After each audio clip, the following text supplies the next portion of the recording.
Hello, and welcome to the Empowerography Podcast. This is a platform created for women's voices to be heard and a place to share their stories, journeys, and successes with the world for the purpose of helping other women who might be on similar journeys. We are empowering women one episode at a time. I'm your host, Brad Walsh, so kick back, grab one of your favorite beverages, and enjoy the stories.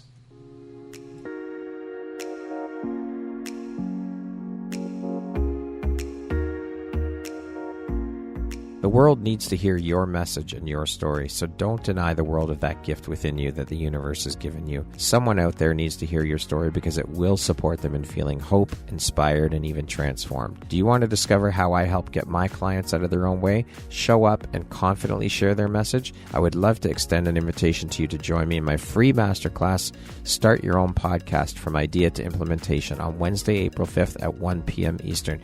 You can find the registry link in the show notes. Hope to see you there. Hello there, Brad Walsh here, your host of the Empowerography Podcast. Today, my guest is Pam Heffler. She is an actress and a spiritual life and embodiment coach, as well as the creator of Dance Your Life. Welcome, Pam. Happy Wednesday. It's a pleasure to have you here. How are you doing today? I'm great. Thank you so much. It's a long time coming, and I'm so thrilled to be here with you today and honored. Yes. Yes, we have been trying to get this done for a little while, so it's nice to finally have you here. I'm excited and looking forward to jumping in and sharing all about the beautiful light you put out into the world through the work you do and sharing a little bit about your story. So with that being said, let's right in. So the whole acting thing, how long have you been working as an actress, and how do you approach your craft as an art? Oh, such a good question. I started as a dancer, and then we'll talk about that a little bit probably later, but got into acting probably, it's almost been like 20 years. Just really, it came about, I think, more as a personal growth type of experience. Actually, someone met me, a producer, when I was young and said, "You should be an actress." I thought he was crazy. I didn't know what he was talking about. It was a good friend of my father's. And then whatever, it was like, "Oh, you look young, you should do the thing." And I didn't really pay much attention. But I'll tell you, my first experience was not the best. I was like, I don't know if this is for me. I'm a dancer. That's my thing. I was a professional dancer. And then I found the right environment where I went, oh my gosh, it was like a real healing tool for me to find my voice and actually feel more self-expressed. I always share this story that one of my first acting classes, a wonderful teacher in New York, I was in New York at the time, and it was sort of an improvisational, what we call cold reading kind of class. And at the end of doing the material, she said, "Did you realize that your partner threw a chair? You didn't respond." Brad, I was so not available emotionally. I was like, no. And that's when I realized, oh my gosh, I wasn't used to tapping in and allowing all that self-expression. So for me, it was such a, wow, just such a gift. And it felt like so freeing in a lot of ways. So I guess your second part of the question, again, was about tapping into how do you approach your craft as an art form? I mean, there's so many avenues, but definitely I would say, what's my first intuition around it? How do I relate to it? Things obviously, when you get auditions, are going to fit more like a glove. And you're like, oh, yeah. I know that. And then other things you're like, oh, well, what's the story? What's the function I play in this story? But I would say my first go-to is intuitively, what am I getting around this? Emotionally, how does this excite me? What's underneath it? What's a secret I have about it? What is something that I can bring to it that's unique? Although we're all very unique. And then I think more and more as I've gotten more auditions recently, it's definitely more looking at the whole script, really looking at the story, that I'm here as a storyteller to bring this to life. And then really doing if I've got the luxury of time. We don't always have the luxury of time. Once you're cast, depending on if it's film or TV or theater. With theater, I did a project last year. You're rehearsing, and that's delicious. And you get to dive in this piece that I did last year and really, marinate on and use that creative imagination. I do a lot of imagination work too, which I think keeps things fresh and spontaneous and in some ways intuitive, but also you build a life that way. You build a life of the character, but also bringing my knowing. Your uniqueness, your angle to it. Yeah. Now, being an actor is a tough road and a career path for a lot of people to get into. I always hear people saying that they move to LA and with these big dreams at Hollywood and movies and TV, and they're waiting tables and getting bit parts and never get what they want or expect. Why did you choose or decide to take the path of becoming an actress? What was the inspiration? I'm laughing. I was a waitress for a minute. Oh, there's nothing wrong. I'm not saying there's anything wrong with it, but it's the people that only end up doing the waiting. They don't end up pursuing their career because it's too hard, or they can't get the parts, or whatever it is. You know what? You have to do what you have to do to make shit happen, right? Oh, sure. Absolutely. And there's no shame in it, by the way. No. Anyone listening that's, oh gosh, I'm still working a side hustle, which I do other things. And I'm definitely multi-passionate. I would say I didn't have, for me, it was not an option. What else am I going to do? Am I going to go work bless anyone who's a realtor or an attorney. I was like, no way. It was like, it is such a joy to be an artist. I'm so proud to be an artist. Like I said, I came without a lot of encouragement at all. That's part of actually a film that I'm writing right now. I've actually just finished writing my film without getting a lot of encouragement. When you have that burning desire to create and be expressed and light up the world that way, I feel like there's not an option, and it's not. For me, I didn't go, oh, I'm going to LA to be famous and be on like whatever. Yes, Emma Stone's career, Reese Witherspoon's career, bring it on, Anne Hathaway. Yes. But it was more just, like I said, my own personal growth path and the reward of being able to be a storyteller that way. And like I said, I came to it from always performing as even a kid. It was just the thing that during recess, kids were doing whatever, and I was creating. And I begged my parents. I think I just was sort of born into the world that way. And they'd go get a real job and the whole thing. And then I was working summer stock, and I sang and danced the whole thing. But like I said, when I fell into acting, I found this whole other self-expression. Yeah. So it wasn't as oriented maybe towards like, and sure, I want to book things and have more success. For sure. I'm going to claim that right now. And it wasn't like, oh, I'm going to give it a year and it has to look a certain way, or I'm going back home and becoming an accountant. It just wasn't. And again, everyone's journey is their journey. Yeah, so. For sure. Now, we always hear about the male-dominated side or male-dominated world of Hollywood and how the entertainment industry can be notoriously challenging. What obstacles have you faced as a woman, if any, in the industry, and how have you overcome them? Yeah, that conversation obviously is up, and it's been up for several years now. It's the big pink elephant in the room, I think. Yeah. And what I want to say as actors, and as artists, we're a microcosm of what's happening in society. So again, I mean, maybe I'm just like the eternal optimist. I don't really focus on that. And I know that exists. I probably had a very slight Me Too move. Such a little thing when I was very young. Some friend of mine was dating a guy 20 years older. We were in our 20s. He was in our 40s. And I was still dancing, but sort of flirting with the idea of acting. And he totally hit on me. And it was weird. And I knew right away. I was like, ooh. So that sort of weirdness, fortunately, that wasn't my experience. But there are roles. I mean, I guess I just don't focus on what's not happening. I'm really aware of it, but I also think then take that on as a woman. Right now, I said I've written a film and I'm really looking to hire a female director and producer, and because I want to empower women. And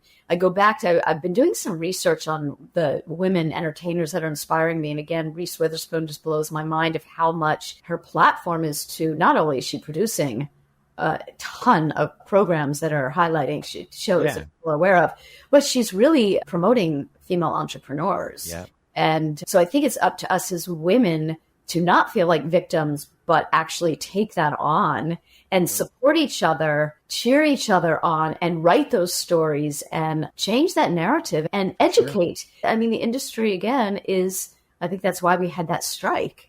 And I was very proud of it, because as actors, it's not just about, oh, I need more money. Yes, but it's also, again, shining on a light of what's happening. It's all over the world that women are underrepresented, underserved culturally and in our country. And it's time for that. And it's been time for that to change. Yeah. And I think that's one of the reasons you do what you do, is to give women a voice and empower us to shift that and be the cause of that. So yes, it exists. Well, that's good that you haven't had to deal with it, or you don't really pay attention to it so that it doesn't seep into your world. Yeah, I mean, I'm focusing on what is coming in. And that's the best way to approach things. Yeah. Focus what's coming in. Worry about the other stuff. Yeah. But as you said, on the other hand of it, speak out and talk about it, because women need more support. We need to shine a light on these issues because they are there. You can't, by not talking about them, it's not going to change anything. We have to talk about it and shine a light on it in order to start to change things.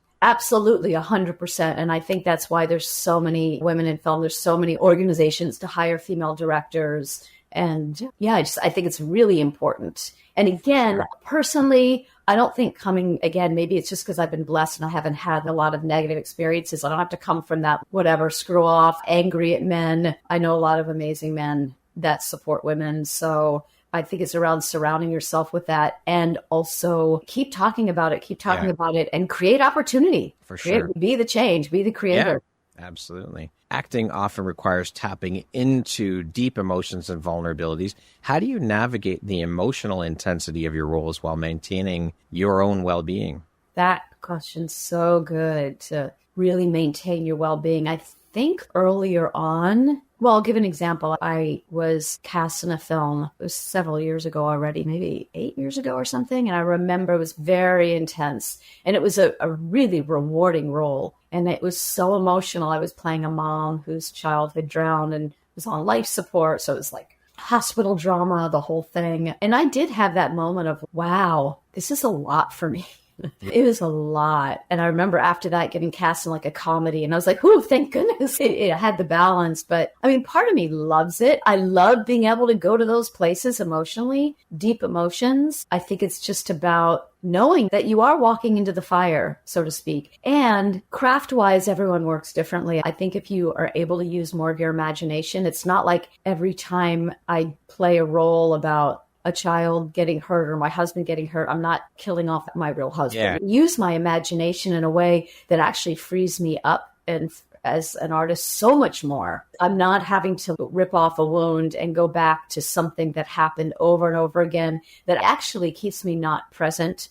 Like I said, the imagination work actually is a tool that is very powerful. I think that helps. And also some things are harder than others. And you're like, ooh, sure, I need to play some happy music or something and shift out energy. But I am an actress. I think because I knew I was going to be speaking to you today. I think I dreamed about it last night. Some actors are, I was not this person that in order to prepare, they're like, I'm going to have a cigarette. I don't smoke, but whatever, chit, chat, and then go. I'm definitely someone who has my headphones on. I want to be emotionally prepared. I go in my world. Don't talk to me. That's how in the zone.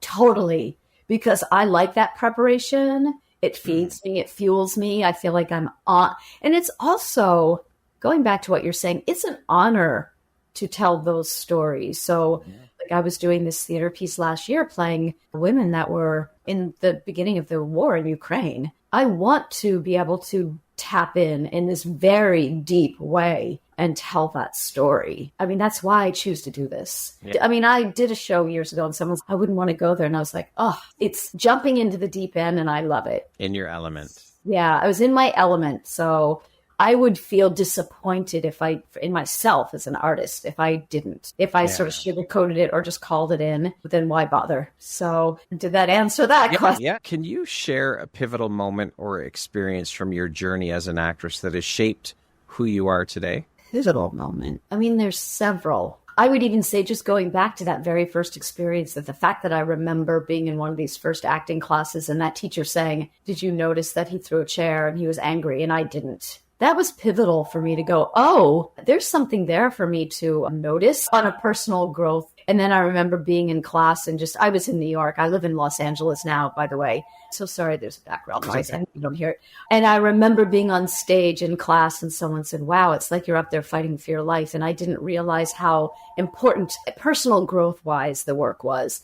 But then I would say also just taking on, like you were saying before, like taking on roles that were a challenge.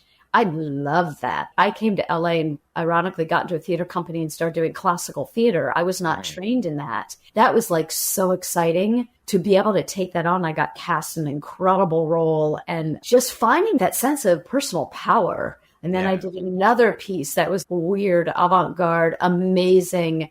And then just before the pandemic, I was cast in something. I think when it scares me, I know that I'm on track. Yes, there you go. doing that film that I was talking about, the hospital drama, what was amazing about that was when I was called in, they didn't really have a script for my character. So they had me first read one of the other characters. And then they were like, will you improv?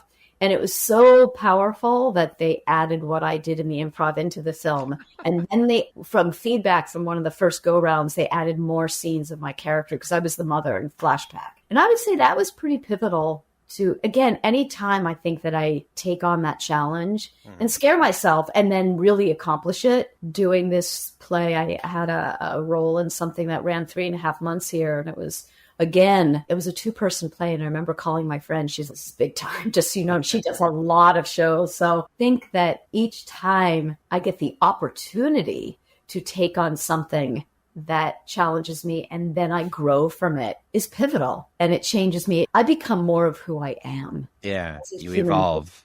Yeah, it gives me the opportunity to stretch, and that's exciting to me. It is, for sure. Fear is a great motivator. Yeah. As an actress, you have the power to convey stories. Storytelling is obviously the thread. To convey stories that resonate with audiences on a profound level. How do you perceive the impact of storytelling on society, and what responsibility do you feel as a storyteller? Well, I do know, sometimes we don't know when we're doing something that's like a quick TV thing or a film. I've had direct experience. Again, going back, I played a woman who's, I guess I get the dramatic roles a lot, a woman whose child was dying of cancer. And she actually does die by the end of this story. And I remember people coming up and hugging me and crying and saying, I lost my child. And I knew that impact in that moment, that it was healing for them. They got to see something, they got to witness. So I think when you get to do something live, that's very exciting, because I still do dance. I did a dance thing, but I know this isn't acting, but it was story through movement. And I remember people coming up, because it was about a couple, so it was me and my husband actually, and they were like, you reminded me of why I love my partner. Wow, you inspired me to go back to dance because I didn't think that I could. So I do know that we don't know. I mean, sometimes you hope you're going to do something that has impact.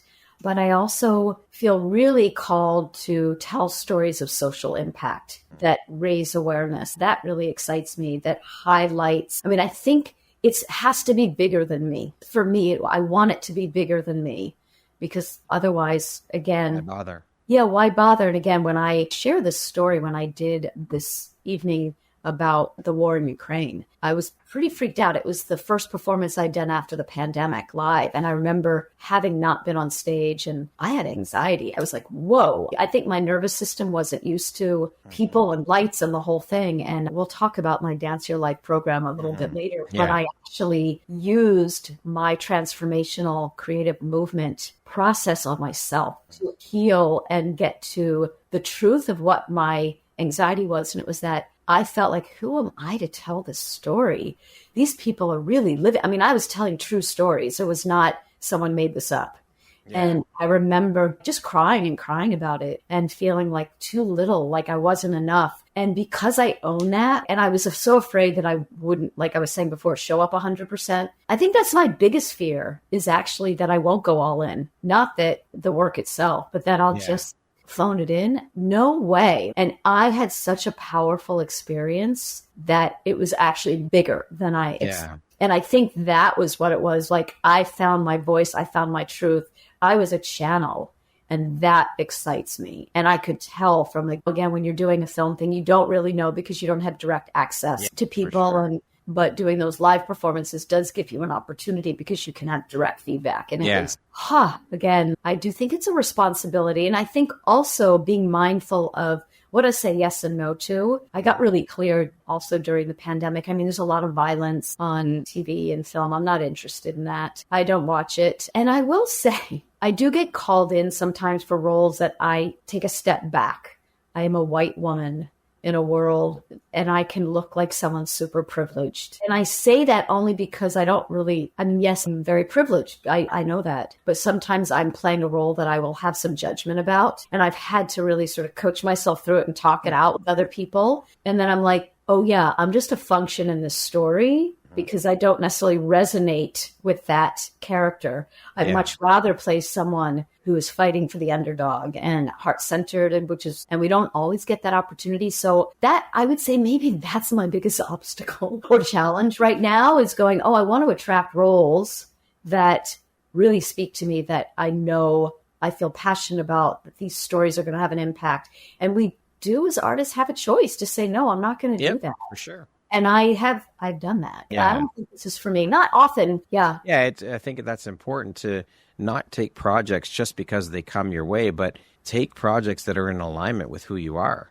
For sure. What you want to accomplish. Yeah. And being responsible for the stories I tell. Absolutely. Yeah. There's a lot out there in our world that I don't want to be part of, really. Yeah. And so I'm just not. When I think that our vibration, if we're going to talk on that level, we attract. That's what you were saying, even going back, I don't really attract the kind of competitiveness or weirdness, or whatever you were saying about like the male dominant, because I think I just choose something else. So that's what's showing up in my world. Our energy, everything is energy, and what we put out, we get back. Yes. What advice would you offer to aspiring actors who are navigating their own journey in the entertainment industry, especially women and individuals from underrepresented backgrounds? Well, I would say, sort of going backwards from underrepresented backgrounds, your voice matters more now than ever. And believe it or not, there's a place for you. I mean, whether it's your sexuality, your culture, or there's a lot more room now for people than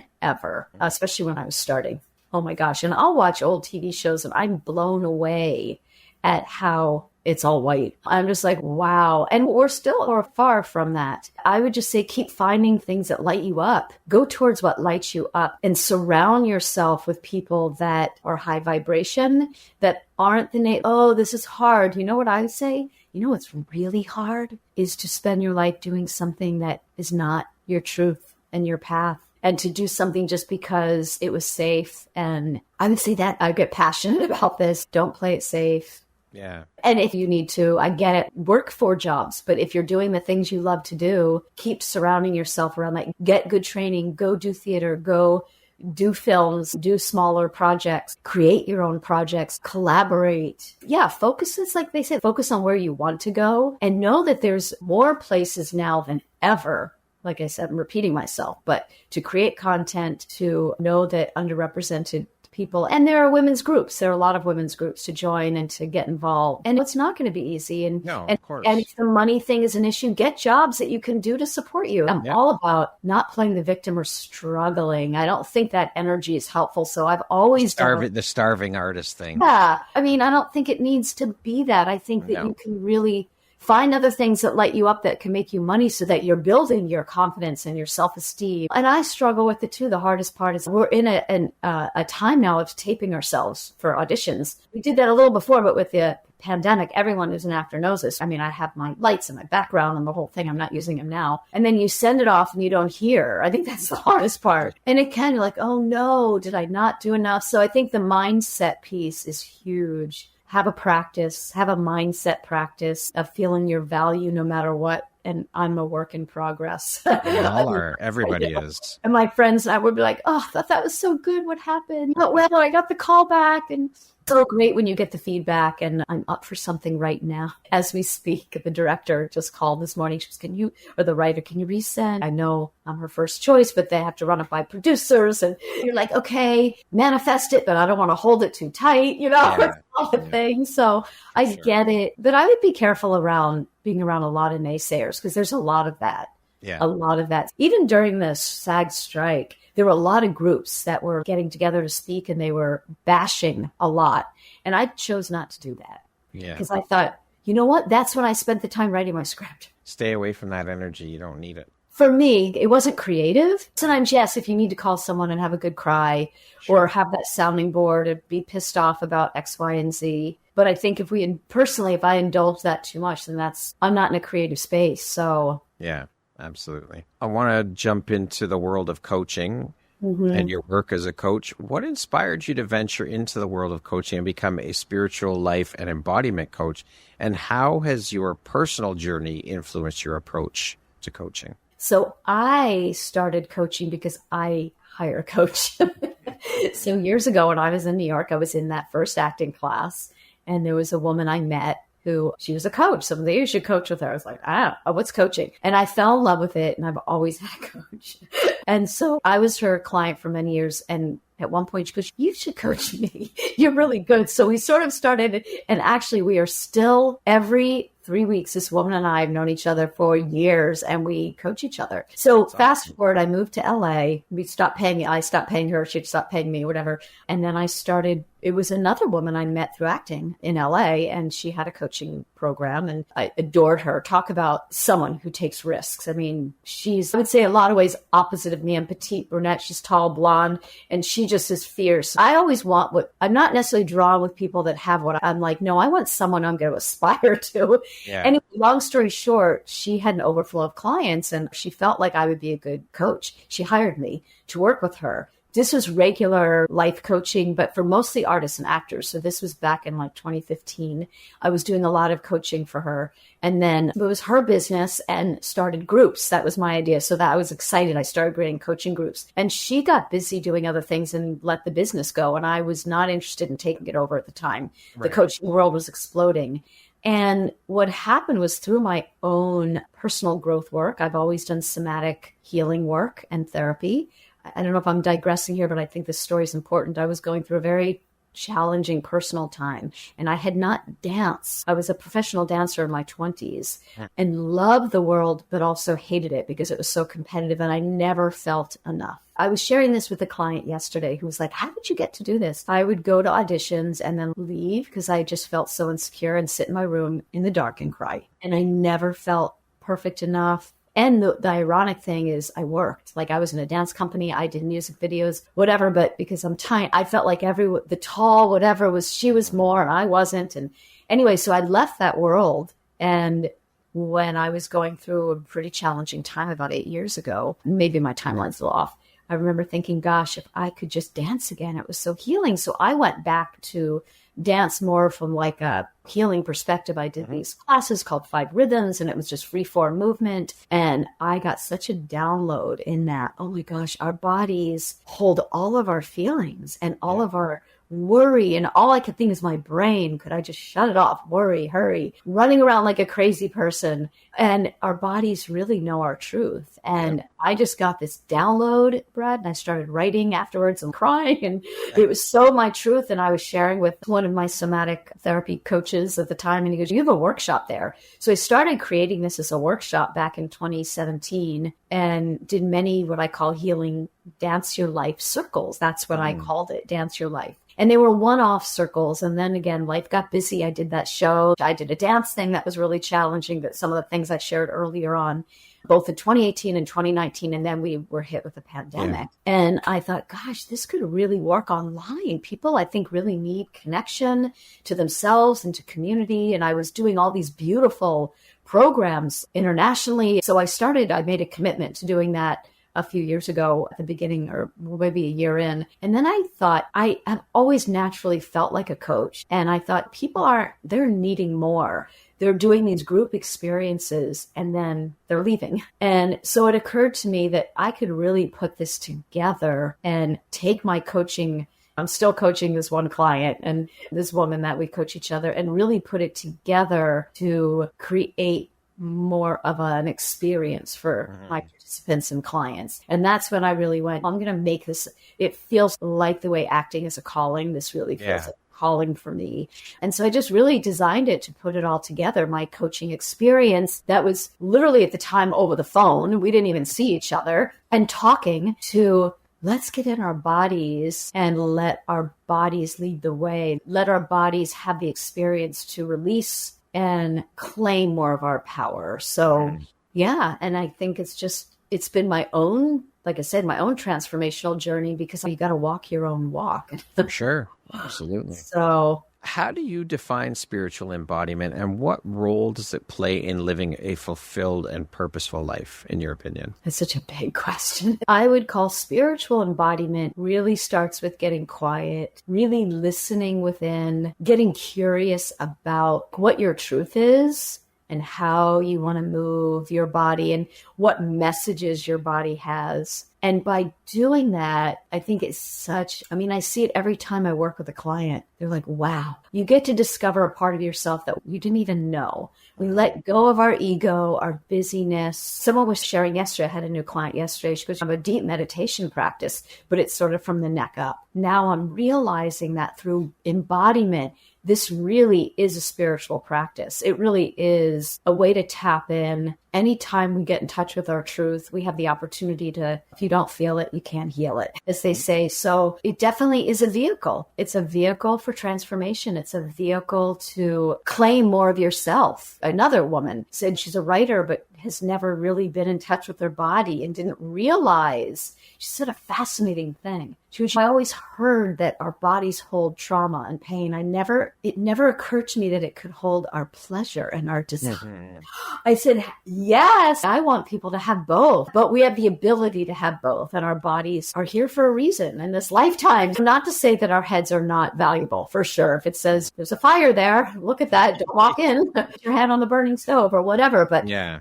It's definitely an opportunity to have transformation. And it's not comfortable for a lot of people. And for anyone listening, you do not have to be a dancer. As a matter of fact, I'll go back to this woman I worked with a couple days ago. She was like, I'm really sort of hesitant. She was referred to me through someone, but curious. She was willing enough. And she goes, I'm just never in my body. And now, even just in a few days, we've been emailing. She's, wow, it was fun. And there's no getting it right either. So again, coming from my professional dance background, it's kind of the opposite. Of looking good. I always say this is not about looking good. It's not about performing at all. It's quite the opposite.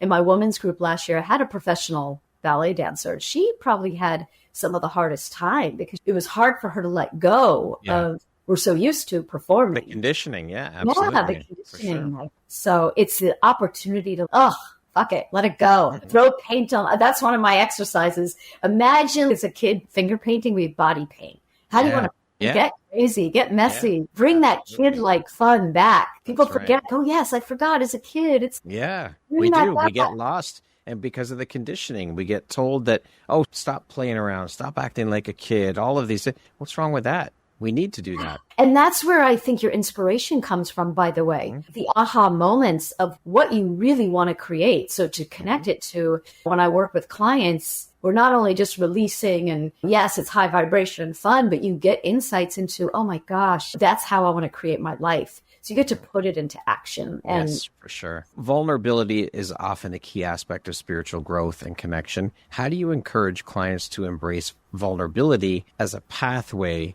to authenticity and connection? Well, first of all, anyone that's willing to show up to do something like this already is courageous. And I thank them and invite them to go as deep or as little as they want. Mm-hmm. And I think the most important thing that I cultivate and hope to cultivate is a really safe space so that vulnerability there's the invitation for it. I'm never going to force someone to go somewhere they don't want to go. And that's why it's a process for some people. Some people drop in a lot quicker. But part of my process, I think, brings people to vulnerability because I start with a meditation. I invite that in, and I actually have a lot of journaling. I also use a lot of music, and music is quite evocative. And the music I use can actually, I think, open people's heart to just cracking that open a bit and knowing that they're safe. And again, creating it as a spiritual container that there's a beginning, middle, and end, and that you're safe. And that knowing that our vulnerability is our courage. Vulnerability is strength. And the ability to allow that.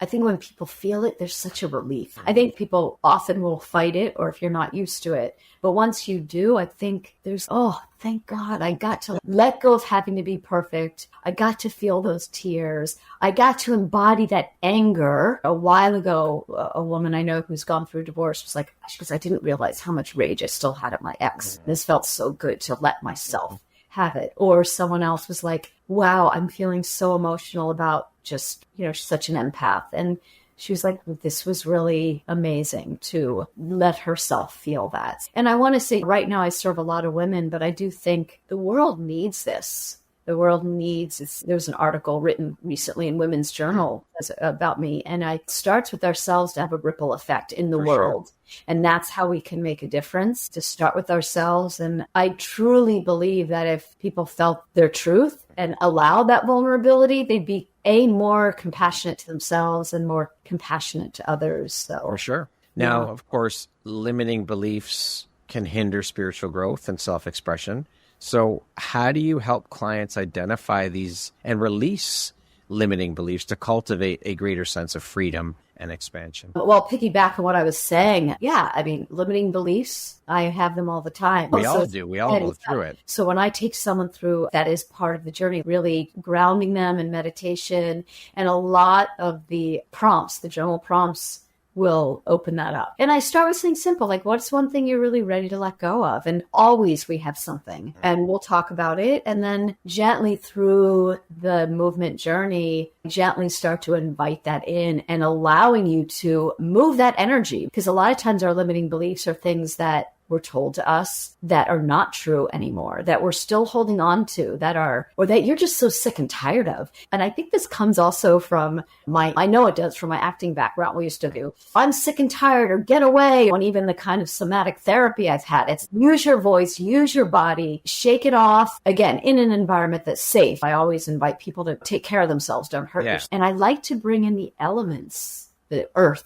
fire, and give it to the earth. Take it off. I can feel it right now. I want to do that. If there's one limiting belief right now, Brad, is there something that you want to play with right now in this moment? I don't know. Everyone has something. Yeah. It's always for me, it's belief in myself. Yeah. What I'm doing. Well, I think I think there's a couple things, just really feeling the place that you've been holding on to, the smallness. So sometimes what I'll have clients do, or in groups, if you feel small, really contract deeper into it and feel how uncomfortable that is. And then realize how we have the ability to let that go physically. And then how do you want to take a risk to embody what's the phrase, what's the intention of literally physically take up more space. I had a client several years ago. She's on one of my testimonials, phenomenal woman who's in your region, by the way, in Canada. And she didn't realize that she was holding on to a lot of shame in her body. I think part of it is getting to the vulnerability and the truth, then going, wow, I'm still holding on to this that's not mine, having a place to safely release it, and then take up literal physical space in your environment, feel your vibration, claim your yes in your life, and that you are at choice here to play with, I am worthy.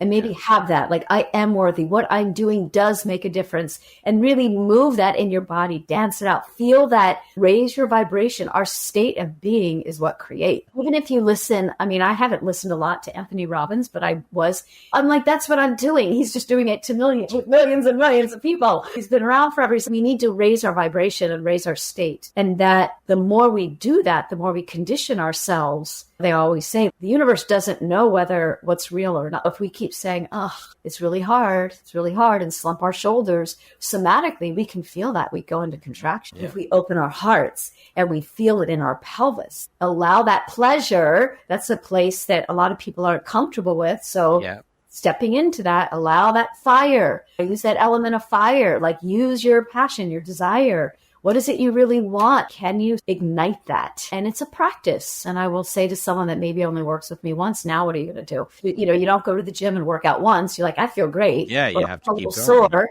and then you go back to, and it's like anything else, like a meditation practice, which I do every day. It's important. And it's a practice every day, I think. For sure. What embodiment practices do you recommend to clients for grounding and anchoring their spiritual experiences into their physical reality? Just the word grounding is so important. I mean, if you can get out into the earth and like hands and feet on the earth, to ground, just to start with that. Depending on the client, some people need to raise their energy. Some people, I tend to be an anxious person, so I need to calm my nervous system. So sometimes just really having to, when I was doing this show a few years ago, some anxiety again was coming up. And I remember I would march in place and also drum, because drumming is a great tool, by the way, for anyone listening, because it really connects to our heartbeat. But I would say start with feeling the earth, really feel it, maybe starting on the ground like a little baby. That's what I do with clients right away. Feeling your connection, feeling that support, feeling your safety in the earth and how it can support you. And then just sort of seeing how your body wants to move. So it depends. Like if you're feeling that need to ground and calm the nervous system, that's a different thing than, oh, I'm feeling really depressed. I need to raise my vibration. A lot of times music really helps. And then I will ask people, how do your hips want to move? How does your shoulders want to move?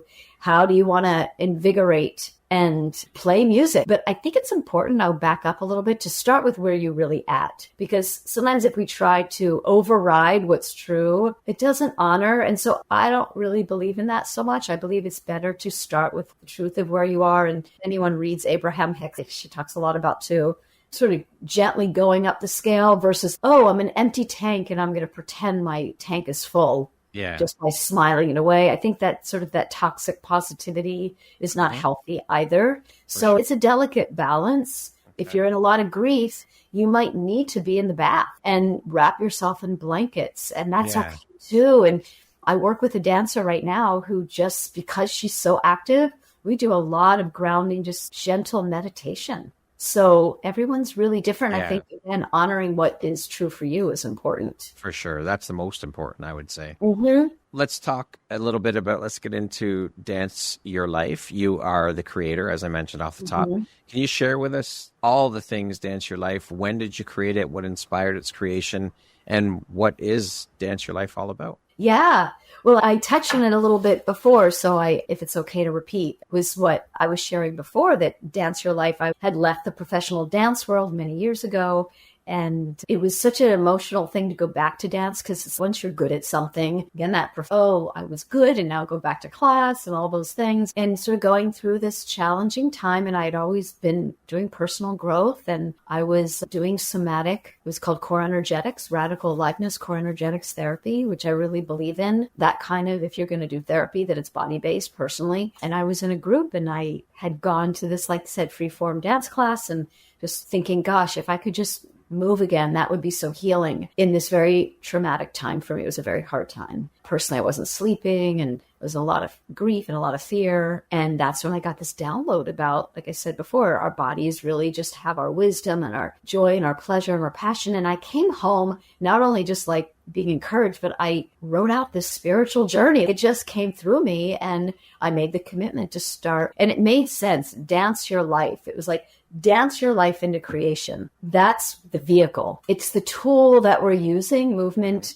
creative movement. Again, I hesitate to say, Dad, like dance your life. I like that phrase. But some people go, oh, it's not for me. I'm not a dancer. Yeah. So again, I want to invite in that everybody has a dancer in them. Our cultures, ancient cultures, tribal cultures were dancing. They were singing and dancing as a way to communicate, to self-express, for ritual. That was their religion, religious experience. When people hear music, it is, I use religion loosely. Mm-hmm. It's a spiritual experience. That's why concerts, music, people feel. And that's why music is a very integral part of my journey. I love creating my playlist because it brings people through. Movement and music are music is so healing. So healing. And it's a vibration. It's a literal vibration. So we are embodying that vibration. I was working with someone yesterday and I played a song. She says, oh my God, that song breaks my heart open every time. And because it was the first time I allowed myself to feel all that, because it brought so much up for me. But yeah, so I started, like I said, Dance Your Life just came to me, and I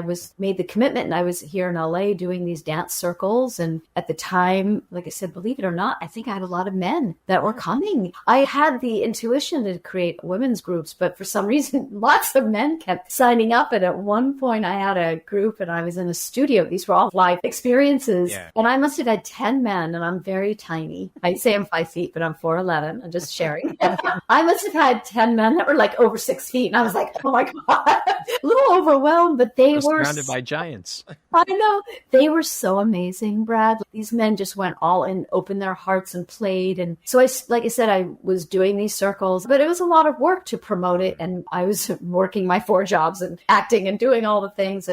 performing, lots of performing before the pandemic. And then, like I said earlier on, once I was really in this international community doing women's groups and connecting, I was like, oh my gosh, this could work. And I had to test drive it a bit because I wasn't used to technology. I was like, oh, how does this work? And it has been working beautifully because there's a way that we are together if we're in a group, but we're alone also. So people can create their own sacred space in their environment. A lot of people I know want in-person connection. I get that. Yeah. But there's something amazing about, I wouldn't know you if I wasn't in this virtual space. And one of my very first virtual experiences, I had 2 women in London that didn't know each other, someone in Portland, someone in Alaska, this woman I was sharing it from Toronto. And it just, that's how I was like, oh, this is something and it's calling me forward. And every time I do it, I feel like I'm strengthening, I think you asked this before, my own intuitive sense, really holding space for other people. And I was never intending to work one-on-one, but I was really encouraged. Like I said, I have a coach. I always have a coach. Oh no, work one-on-one. And that's also been very powerful because the one-on-one work really allows that vulnerability and that person to go a bit deeper, and it's more client-led. Whereas if I'm doing a group session, I'll have a little bit more of a plan, for lack of a better word, because I'm just going to lead people through the journey, but they still have the opportunity to share. And that's what I love about groups. I'm looking forward to creating another women's group. There's something very powerful about that. I think we need community and realizing we're not alone. Yeah, and that's the opportunity in groups. That's how I created this platform. And this, to me, it's like you were saying, acting is a calling to change. And this is another way to change. I'm hoping in my own little corner, I can make a difference. That's all it's about, right? Is making that difference in our own little space and the ripple effect of that. Yeah. What do you think your unique skill set or superpower is that's helped you become successful? My empathy and I have to close my eyes a minute and check it. Mm-hmm. My empathy and my intuition. And I would say that's both as an actor and as a coach. I've often been surprised how I'll be with someone that I don't know and I'll be like, I have to give this prompt and I don't know why. I often don't, by the way, plan. I mean, I have an idea, but I don't know who's going to show up in front unless I know who's showing up in front of me. If it's a new thing. And then really trusting, even in groups, like trusting the unfolding. I think it's going to go a certain way, but what's in front of me is something else. Then I'm like, that was more powerful than I could have expected. That's the gold. And that's also the goal as an actor. We rehearse and rehearse, so we have an idea, but the moment is the magic. For sure. The moment is the magic that you can't plan. And stepping into that unknown is exciting. And also, I think that continuing to cultivate that and trust that. Now, speaking of success, how do you define that word? What does the word success mean to you? Oh, boy.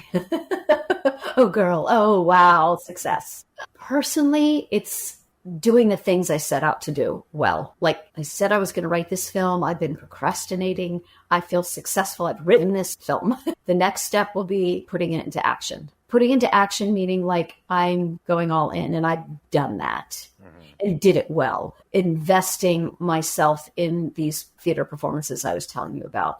That was a success because I went all in. Not only did I have an incredible experience, but it had an impact. Yes, there's also, I'm not going to lie, like the ego success of, oh, gosh, I hope I book that thing. And that's success. Yeah. I want those things that I don't necessarily have control over. Success in relationships, like in my marriage, like overcoming the obstacles and our hearts open and being fully expressed in love. Giving and receiving love is a success. Making a difference with a client and seeing how appreciative they are. That is a success. Again, I think it goes back to sometimes you have an audition as an actor and I didn't do it, but I went all in, and the audition itself was my opportunity to lay it out all in. Like they say in sports, like you just leave it on the court. I'm not an athlete in that way, but I left it on the court. I went all in. I had the experience. And yes, we want that feedback. We want that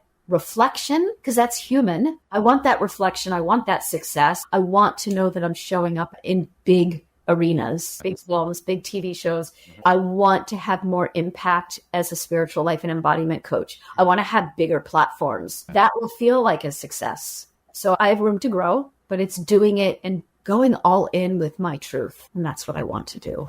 Love that. What does the word empowerment mean to you? Empowerment means claiming all of who I am. All the parts. It's not necessarily just the part that looks good. Mm-hmm. I'll just show you the side. Yeah. Empowering is really owning your truth with a capital T in all ways.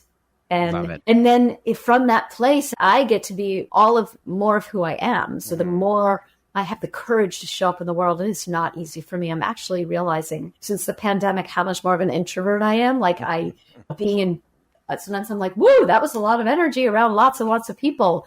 But it's empowering to own all of who you are and then being willing to share it. Okay, we're going to step into a little rapid fire section. So the next grouping of questions just be 1, 2, 3 word answer type thing. Okay. Yeah. If you could be remembered for one thing, what would it be? Healing. How would you describe yourself in one word? Crazy. In the best way.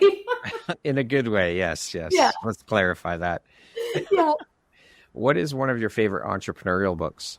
I don't know if it's an entrepreneurial book. I'm reading The 4 Agreements. That's a great book. I love that book. Yeah. There's a 5th agreement too. Have you read that one? The 5 agreements? I don't think so. His son wrote it. Okay. And added that 5th agreement. So there's one for you to check out. I look forward to it. Yeah. What is one thing you love about yourself that is not related to your physical appearance? My compassion. If you could teach the world one thing, what would it be? Compassion. What is your favorite self-care practice? Meditation with dance in my garden. I love it. I do it every day, you all. That concludes our rapid fire section. Now back to our regularly scheduled program. What is one thing you know now that you wish you knew when you started your entrepreneurial journey?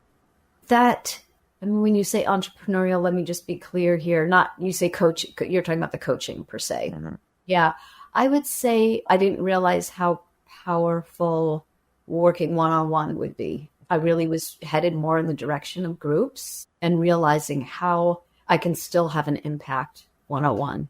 And that it takes putting myself out there in a way that I wasn't realizing. That's powerful. If you could step into my shoes, what question would you have asked yourself that I didn't ask you? What vision do I see next for myself? Okay, go ahead. Answer the question. So the vision I have is really seeing myself speak on bigger stages, sharing my message, leading more groups of women, and actually bringing people together in retreat form and really empowering women to love themselves, fall in love with themselves, and actually be really self-expressed through this embodiment work.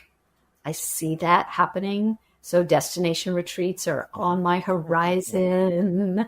I'm excited to do it. And as an actress in pre-production for my film, and I definitely see that happening. It's a proof of concept for a pilot. So that would be my big vision, is to be the actress and producer in it, and to be, working more in film and television to have a greater impact.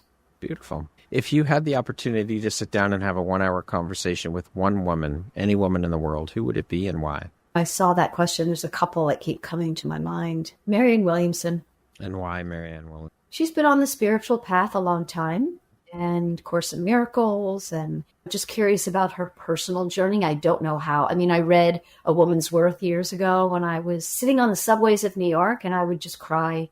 I thought it was the most beautiful. I thought it was so powerful. Like, I really got it. Mm-hmm. Yeah, I would just want to know what really, had her become this facilitator for the Course in Miracles, and also now want to have an impact politically. And she really just speaks her truth unapologetically, and I really admire that. She's one of many women, not Oprah's another one, maybe Meryl Streep, there are a few others out there. If you could go back and give your younger self one piece of advice, what would that piece of advice be? Oh, sweetie, just love yourself. You are enough. I would say, I feel sad even saying it right now, because so much of how I didn't show up for myself because I felt less than. And if I could just give my little self a big hug. You've got this. Love it. Love that. Lastly, if you were to deliver your last 30-second speech to the world, your tribe, your world, your corner of the world, your people, what would that last 30 seconds sound like? What words of wisdom would you impart?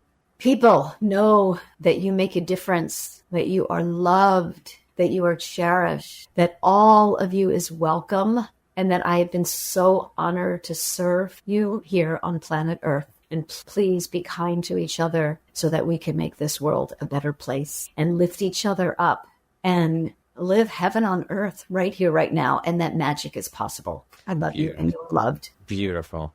Pam, thank you so much for taking and making the time to be here with me today, for sharing a bit about your journey, your story, and the beautiful light you put out into the world through the work you're doing. It was an absolute honor and pleasure to sit down and have the opportunity to speak with you. So thank you for being beautiful you, and thank you for being a member of the Empowerography community. I appreciate you. Just back at you. So much love, Brad. Thank you. Thank you. Thank you. I received that and appreciate that. Yes. Thank you again. Once again, my name is Brad Welsh, host of your Empowerography podcast. Today, my guest has been Pam Heffler. She is an actress, a spiritual life and embodiment coach, and the creator of Dance Your Life. Thank you so much, Pam. I hope you have a beautiful rest of your day. You too. Bye.